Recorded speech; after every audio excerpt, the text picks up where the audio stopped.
Usually, when we have to submit a college assignment, we take some information from the internet, some from books, and all the remaining information from our friend's assignment. Then, we mix all these ingredients together, make a nice dish out of it, and present it to the teacher. And more often than not, the teacher has no clue how our dish, that is our assignment, was prepared. And we pass with flying colors. However, when you're writing a research paper, you can't take the same liberty.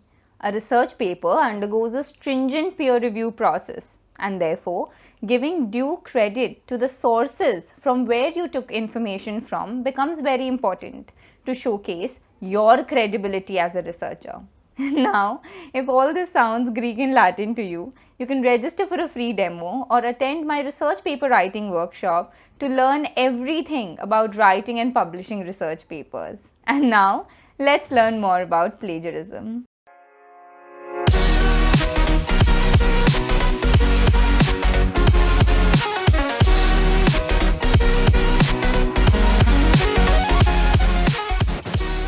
I am Neha Agrawal. I am an alumnus of NTU Singapore and have published 3 papers in journals of international repute. And in this video, we're going to learn all about plagiarism. We're going to first understand what is plagiarism and what does it even mean. After that, we will talk about how can you avoid plagiarism and what are the different ways to do it. And lastly, we're going to talk about the different plagiarism softwares that are out there and how are you supposed to use them in order to eliminate plagiarism from your writing. So, let's begin. Writing a research paper is not easy. One of the key expectations is that your paper should be very well researched.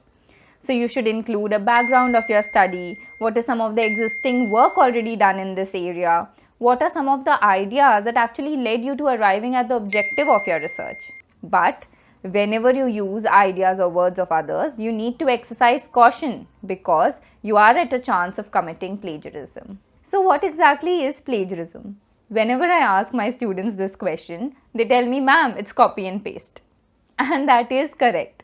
But let's see a more scientific definition of plagiarism.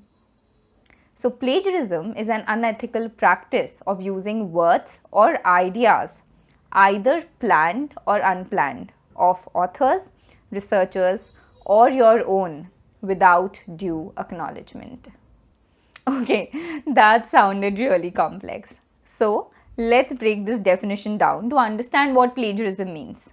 Let's look at the first part. Plagiarism is an unethical practice. Yes, in the research community, plagiarism is considered to be a research misconduct or an offense. And why is that? Because in simple words, you're cheating. You're taking somebody else's work and passing it off as your own. So, it is considered to be unethical. Second part, using words or ideas. Now, look at this very carefully. Sometimes we think plagiarism only means copying and pasting of words. But what most of us don't know, that even if you take somebody else's idea and incorporate it in your paper, you still need to give the due credit to the original author of the idea. Also, these words and ideas can come from any sources, be it internet articles, research papers, review articles, books, or any published or unpublished media. Third part, either planned or accidental. Sometimes people do commit plagiarism intentionally because they want to take somebody else's idea and show it as their own. But in my experience, most of the time people commit plagiarism unintentionally because they don't even know what constitutes as plagiarism. And now coming to the fourth part of another author, researcher, or your own. So for most of us, plagiarism usually means when we don't give credit to other people's work. Never do we actually think that we can even plagiarize ourselves. Yes guys, that is possible. Say for example, you've published a paper before and now you want to include some words and ideas of that paper into a new paper that you're writing. So you need to give acknowledgement to your previously published paper in order to avoid plagiarism. This brings us to the last part of the definition, which is proper acknowledgement. So whenever you use words or ideas of other papers, you need to give them proper acknowledgement or the due credit through citations and references. So guys, I hope you are now very clear about what plagiarism means and what constitutes plagiarism. And now, let's move on to the next part, which is how to avoid plagiarism. So, there are three ways how you can avoid plagiarism. And the first one is quoting. Say for example, you want to take exactly the same words from the source article and place it in your own paper. You are actually allowed to do that. But you need to remember these two things. Firstly, whichever words, be it a phrase, a single sentence, or even a paragraph that you are taking from the source article and putting it in your own paper, they should be placed under quotation marks. This shows the reader that these words have been taken exactly how they were represented in the source. And secondly, you also need to cite that source. So when you do these two things together, you are actually avoiding plagiarism. The second way to avoid plagiarism is through paraphrasing. Say for example, you want to take ideas from another article and include it in your paper. You can do that as well. But here, you need to express that idea in your own words along with citing the source. When you do these two things together, this is called as paraphrasing.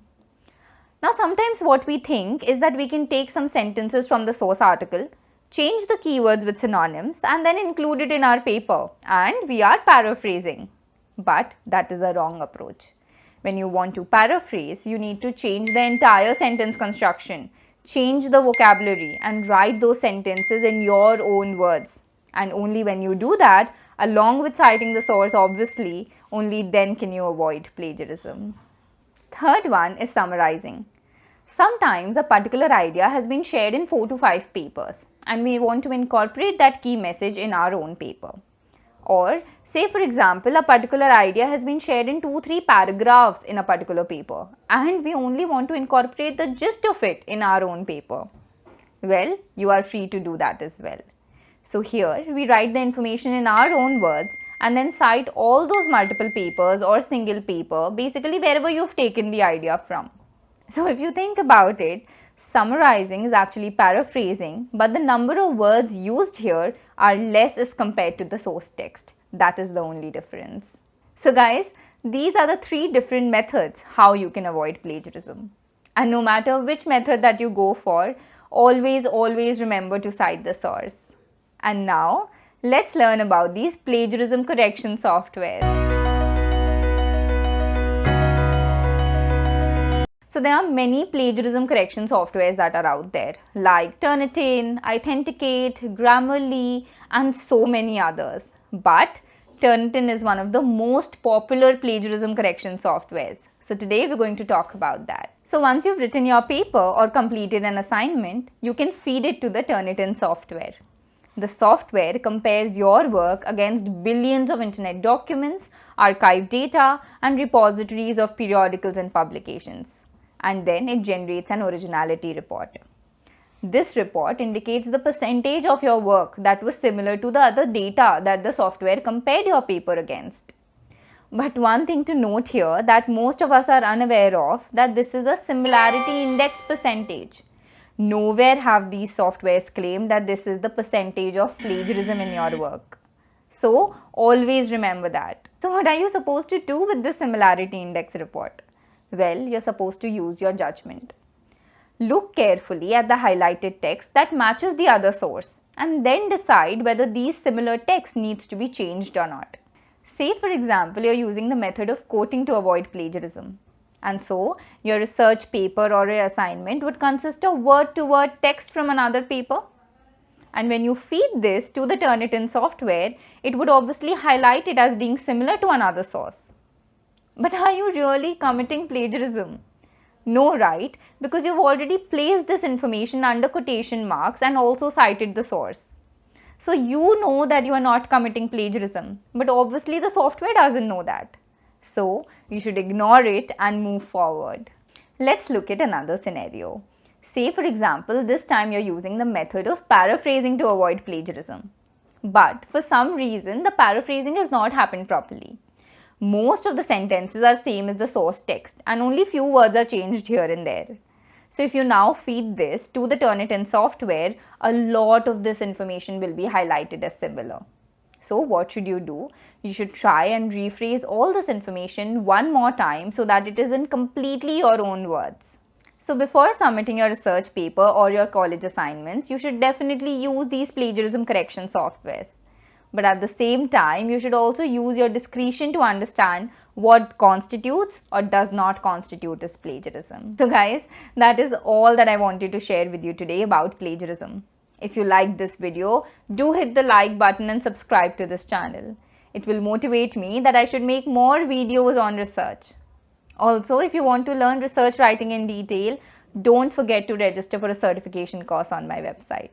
And now, wish you all the best for your research papers and assignments. Happy writing!